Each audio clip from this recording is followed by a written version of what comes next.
بسم اللہ الرحمن الرحیم۔ شروع اللہ کے نام سے جو بڑا مہربان نہایت رحم والا ہے۔ ایران کا مشہور سپہ سالار ہرمزان جب قیدی بنا تو حضرت عمر فاروق رضی اللہ تعالی عنہ کے پاس لایا گیا۔ عمر رضی اللہ تعالی عنہ نے اسے اسلام قبول کرنے کی دعوت دی، جسے سپہ سالار نے ٹھکرا دیا تو حضرت عمر رضی اللہ تعالی عنہ نے اسے قتل کرنے کا حکم دیا، کیونکہ اس نے اسلام کو بہت نقصان پہنچایا تھا۔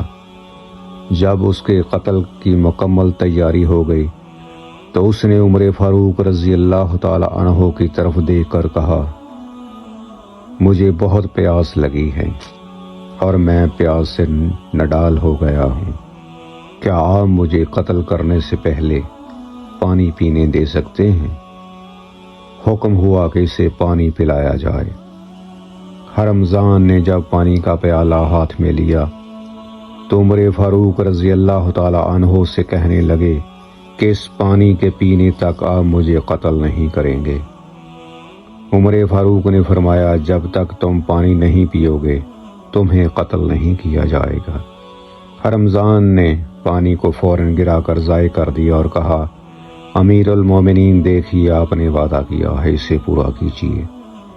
حضرت عمر فاروق رضی اللہ تعالی عنہ نے فرمایا کہ ہم تمہیں قتل کرنے سے رک جاتے ہیں اور تمہارے بارے میں غور و فکر کریں گے۔ پھر جلاد کو حکم دیا گیا کہ تلوار ہٹا لو۔ جلاد کا تلوار ہٹتے ہی ہرمزان نے اشہد ان لا الہ الا اللہ و اشہد ان محمد الرسول اللہ بلند آواز سے پکارا۔ حضرت عمر رضی اللہ تعالی عنہ نے فرمایا، تم نے اسلام قبول کیا، اچھی بات ہے، مگر تم یہ بتاؤ کہ جب ہم نے تم سے کہا کہ اسلام قبول کر لو تو تم نے اسے اس وقت کیوں قبول نہیں کیا؟ اس نے کہا کہ مجھے اس بات کا ڈر تھا کہ اگر میں اسلام قبول کر لوں تو میرے بارے میں کیا کہا جائے گا کہ ہرمزان نے موت کے ڈر سے اسلام قبول کر لیا، کیونکہ میں نے اپنی پوری زندگی میدان جنگ میں گزاری ہے اور بہادروں کی طرح تلوار چلائی اور بہادری سے زخم کھائے ہیں اور موت کے قریب تک گیا ہوں۔ میرا قبیلہ ایک بہادروں کا قبیلہ ہے اور میں بہادر فوج کا سربراہ ہوں اور سپہ سالار ہوں۔ اگر تمہاری تلوار کے ڈر سے میں اسلام قبول کر لیتا تو یقیناً